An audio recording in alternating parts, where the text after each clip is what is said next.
Coming up on Oakdale Update, we'll talk with a criminal intelligence analyst from the Washington County's Attorney's Office. We'll also preview a number of exciting events taking place in the city. Stay tuned, Oakdale Update is straight ahead.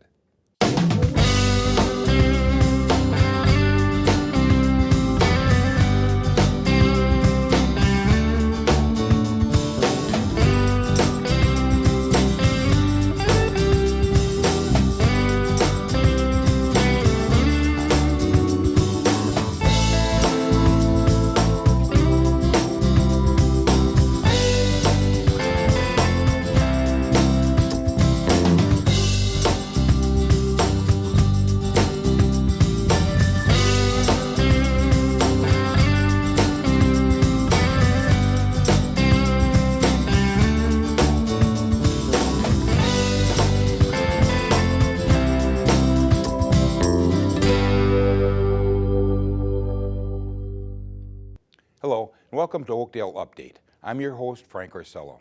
This is the City of Oakdale's news and information program about your community. I'm now joined by Aimee Schroeder, who is a criminal intelligence analyst with the Washington County Attorney's Office, to learn about her job.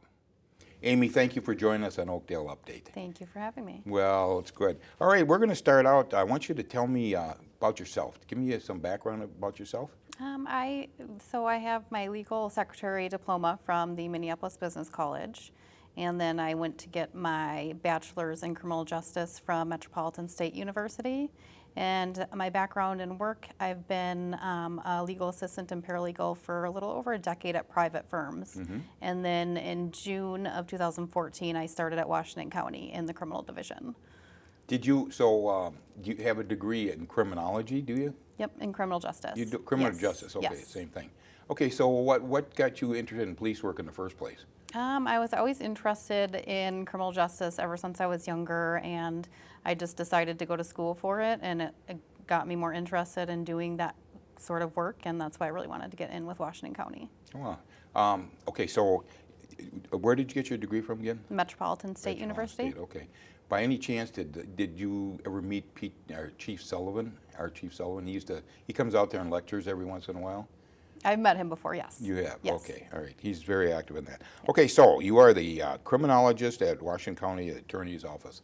Do you only work for the Attorney's Office? Is that it?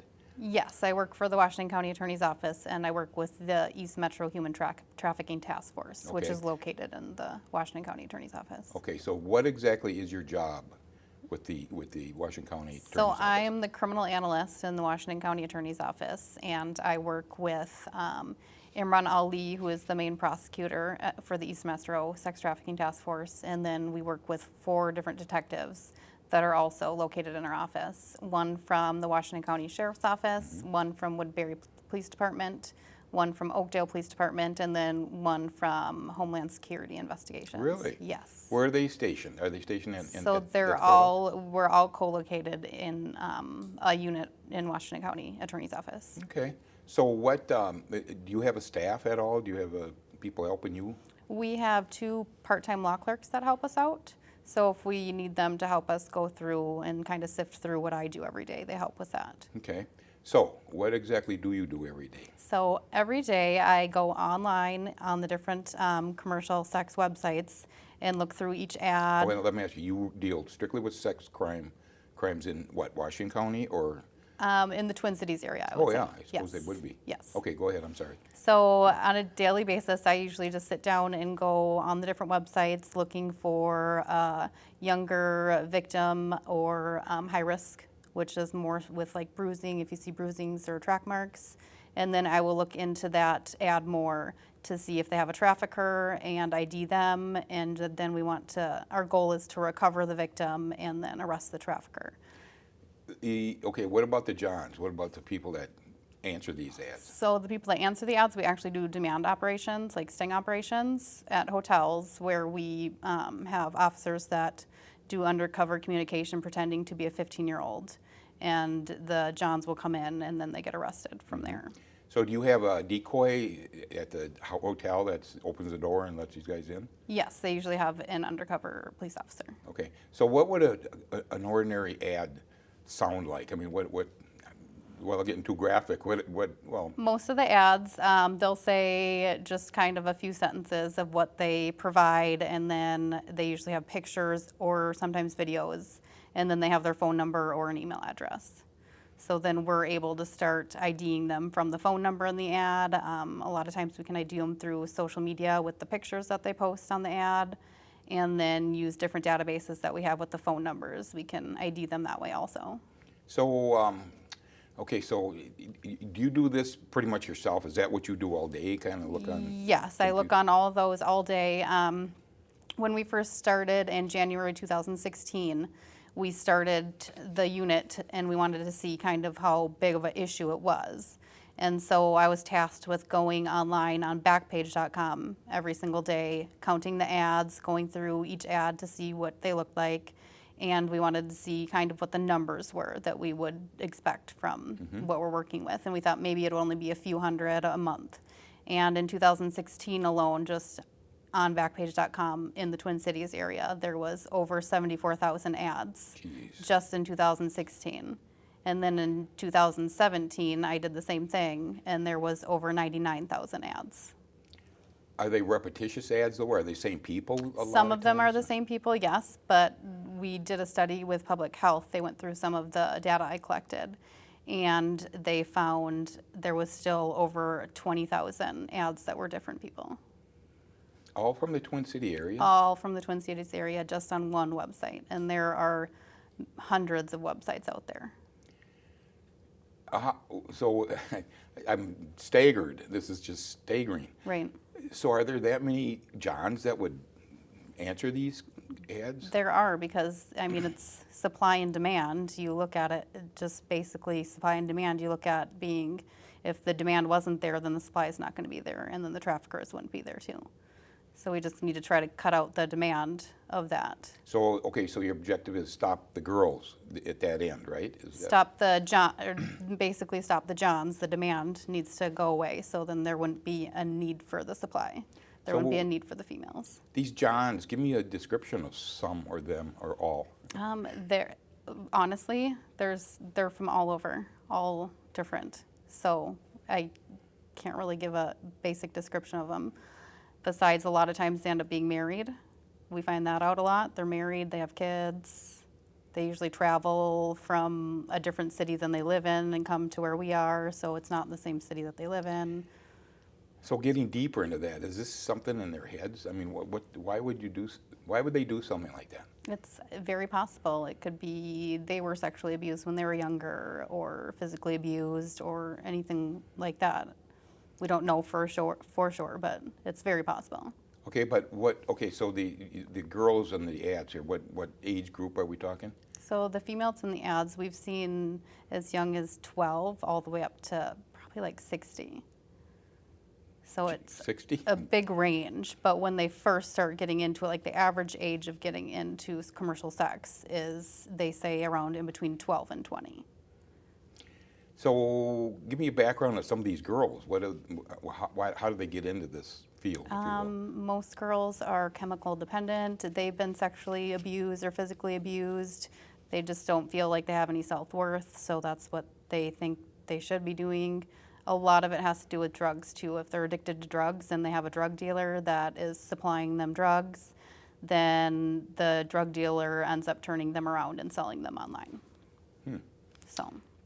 So their pimps are probably drug dealers, or they're into that too, correct? Yes, a lot of times we see that. Okay, so then they get the girls started, or else they're already into it. They're either already into it or they're hooked on drugs and they need their drugs, so then they kind of turn it around like that and Okay. get money. Right now, I saw you a couple weeks ago here giving a speech, and you mentioned two categories, reactive and proactive. Could you explain those two, to give us definition and then describe what that means? So reactive is more when the patrol gets a call from a 911 call and they get a patrol initiated like that. Or a hotel staff calls and says they see something. So that's more reactive because we're getting a tip from someone saying that we need to look into this. Proactive is us starting the tip, whereas when I go online and I find a victim, that's proactively looking for her. I ID her, and then I send that information to the detectives to start communicating with her right away. Okay, so you say you got 4 detectives that you're working with? Yes. So? Yep. Okay, is this all they do, or do they do other detectives' work? It's mainly all they do, but they get pulled in different directions sometimes too. Depending if they're needed someplace Right. else. Huh? But they're full-time in our unit. Okay. You say, okay, so you start out with a 911 call, and then what would the call be? That there's, I know, a girl or... Like if someone sees something and they just want to report, or if they have a domestic that they report on, that would be reactive. A lot of times if there's a domestic, sometimes it can be trafficking from there. Okay. So. Okay. Okay, so now you do have hotel people that you've been working with to get them to realize or see what's going on? Yes. And okay, go ahead, tell us about that. So we ended up working with public health in Washington County, and we set up some trainings for hotel staff with public health, and Washington County Attorney's Office and public health went out to every single hotel in Washington County and trained all of the staff so they know, so they're more aware and know the indicators to look for. And we've gotten a few people calling now because they see certain indicators and they'll call us and let us know. And then, So what would the indicators be? if a older gentleman is in control of a younger female and they're coming in to rent a hotel room, he has all the money, he has her ID, he won't let her talk, she's looking down and he's doing all the talking, just things like that, that if you get a gut feeling and you see things like that. How's that going? How's it working? It's working really well. We've gotten numerous calls from different hotel staff saying that they just get a feeling and then we check on it, and a lot of times it ends up being a trafficking case. Okay, so when you check on it, what does that mean? You go to the room and So knock on the door? Nope, usually we will start looking to see if we can find an ad online that is in that hotel. And then... But at that stage, it's just the girl and her pimp, right? Right. Okay. So then usually the detectives will do kind of some surveillance. They'll go to the hotel undercover and see maybe who checked out the room and start digging into that information. They'll investigate those people and try to find an ad, and if they can find the ad, they'll start an undercover communication with them. Okay, so when you do you set up decoys and that kind of thing? Do you set that up yourself? I Or do not. Your No. your detectives, I should say. Yes, the detectives handle all that. Okay, what does that mean? So the girl and the pimp are in the hotel room, Yep. and then the pimp leaves, and then the Johns come to the hotel room. Is Right. that correct? Right. Okay, but there's really a girl in there, a prostitute, right?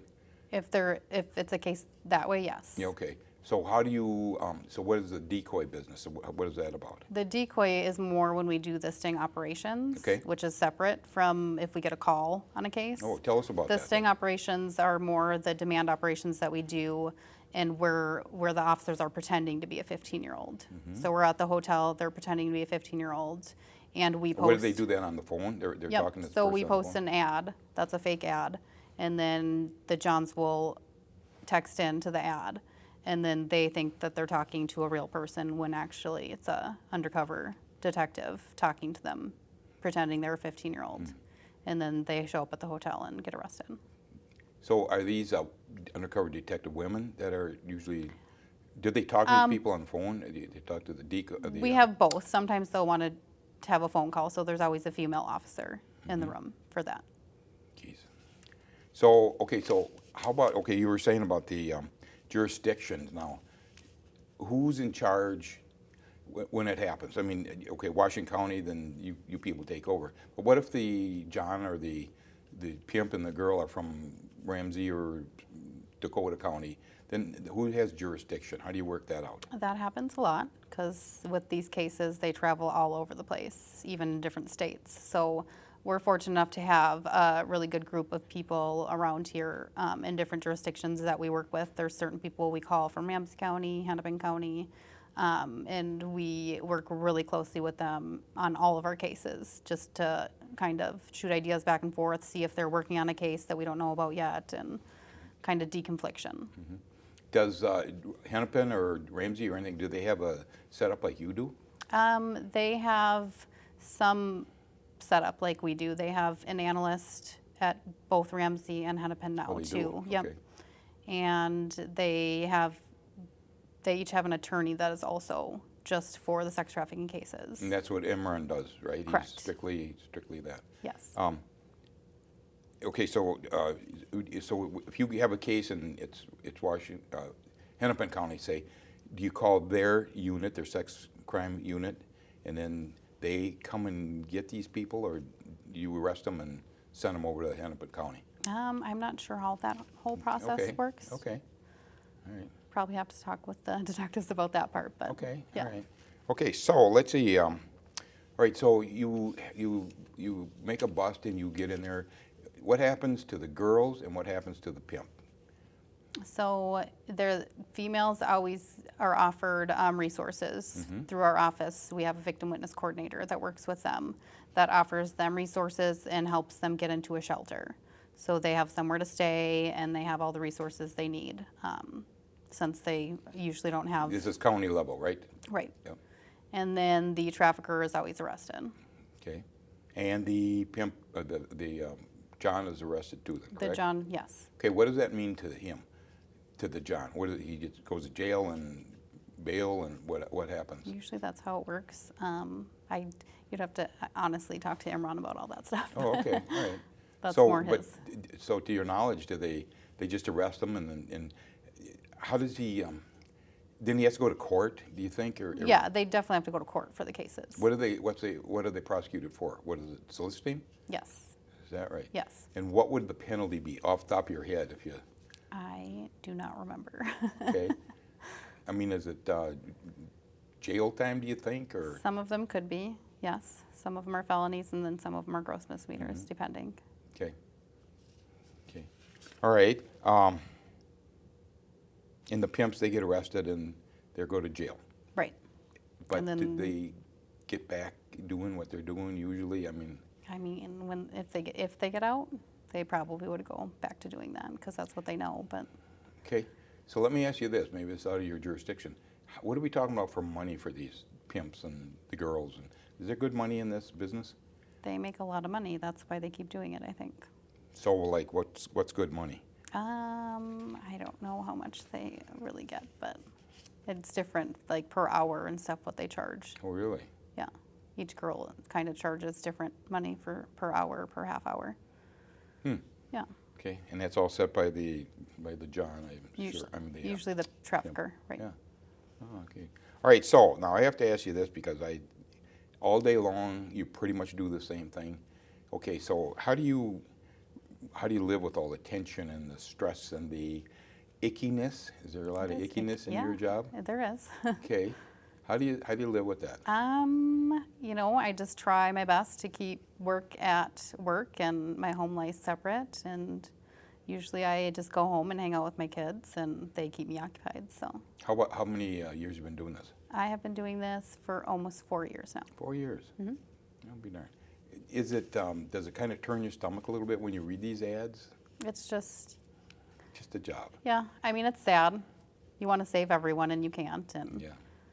So you kind of shut your mind to that kind of thing too, don't you? Right. Even as you're watching it or reading it in the paper, the back page and all that. So tell me about Backpage. I think I looked it up one time and I couldn't get it. So Backpage.com is shut down now. I can't ever go searching. You cannot go, No. but that one's shut down now. Oh, it is? Yes, so they shut that one down in April of 2018. And now it went to a million other websites, but one of the main ones that we've been looking at now, there's a few main ones like Mega Personals and Skip the Games and City X Guide. There's a lot of websites out there that took over. So if I wanted to be a pimp, do I call the company and put an ad in? Like you do in a newspaper, put an ad in? No, you don't even call. You just do everything online. Oh, really? Yeah. Huh. It's so easy. I think that's why it would be nicer if it was more difficult for traffickers. So when you say you shut Backpage down, how'd that happen? How'd you do the that? federal government shut it down. Oh, they did? Yes. Okay. Yeah. All right. Well, I think we're running out of time here. So, Okay. are you anything you want to throw out there? I don't think so. Did we cover a lot of everything? I think we did. Yes, we did. Yeah. Okay, the number that you're talking about is just staggering. I'm just Yes, it is. amazed at that. And it just keeps going up. Yeah, I'll be there. Okay, you're doing a good job, and as long as it doesn't get into your head. Right, That's exactly. gotta be, if you're good doing this. At your speech the other day, the chief of police of Oakdale made a comment about that too, because that question was asked to you. And he made a comment about what he does with his officers. If Right. if it gets to be too much, what do?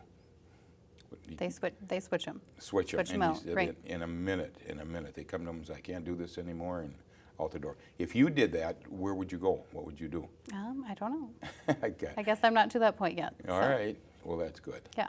Aimee, I want to thank you for joining us on Oakdale Update. Thank you for having me. All right. It's time for a short break. We'll be back with more of Oakdale Update in just a minute.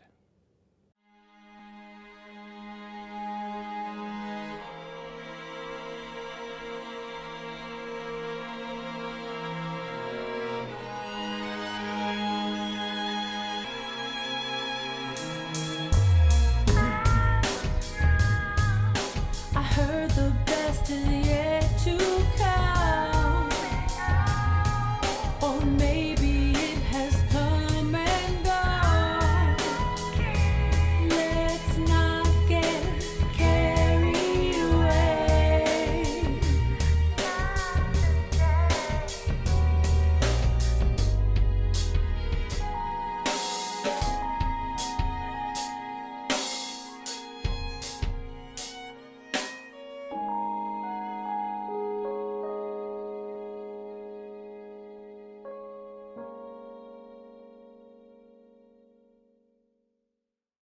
Welcome back to Oakdale Update. Every Wednesday in the City Hall parking lot is the Farmers Market. Here's some highlights from the recent Wednesday at the market.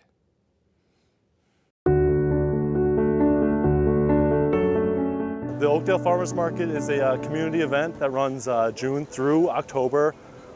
It ends in the beginning of October, but it's just a place for the community to get local goods, products, produce, and even food truck items as well. Stop by for lunch. The Bearwood Sugars is a small hobby business making pure maple syrup and a few other wild berry jellies and syrups. Today, right here is our canned goods, and we have the different varieties of pickles, our spaghetti sauce, and our salsa, which are very well known. They're both sugar-free, which is great this time. And then, of course, we have the jams and jellies, and then we have what we're most known for, which are the Pa's favorites. And these are shipped throughout the United States. The orders come in from everywhere for these. This is what's put us on the map for the United States, is the Pa's favorites. And it's a blend between a dill and a bread and butter. So it's a sweet and sour. So just when you think it's a dill, it's like, nope, it's a bread and butter. Oakdale is strange in the sense there's no downtown. So City Hall is kind of that main hub, Richard Walton Park. So might as well put the farmers market right down in the center of the park. Definitely the people, the neighborhood, the people that come out are so thankful to have this, and they appreciate it, and they support it. They're very aware of it, and the vendors that come with the same appreciation to be here as the customers have for the vendors. So it just makes for a great team. Good little market. The vendors are all nice people, and the people that come are always seem to be happy and enjoying it. So I would invite anybody that sees this on your show or your program to definitely come and check out the Oakdale Farmers Market. Every Wednesday from 2 to 6. The markets goes strong through September, so make sure to come out still in September when we got the apples, pumpkins, the squash, and yeah, it rolls right into that indoor market starting in November.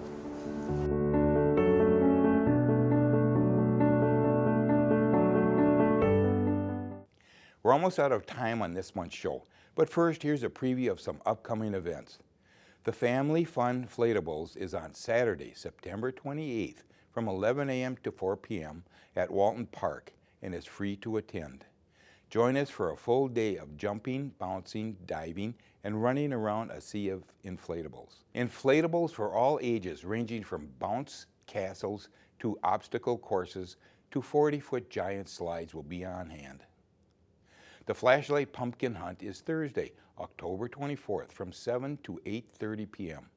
The event costs $12 per child up to age 12. Parents attend for free. The Flashlight Pumpkin Hunt is held at the Discovery Center. The annual Oakdale Area Chamber of Commerce Business Showcase will be held on Sunday, October 27th from 11 to 3 at Oak Marsh Golf Course. Kids can trick or treat for free at this event. And finally, the Discovery Art Fair will take place on Saturday, November 2nd from 10 to 3 at the Discovery Center. That's all we have time for on this month's Oakdale Update. For everyone at the City of Oakdale, thanks for watching.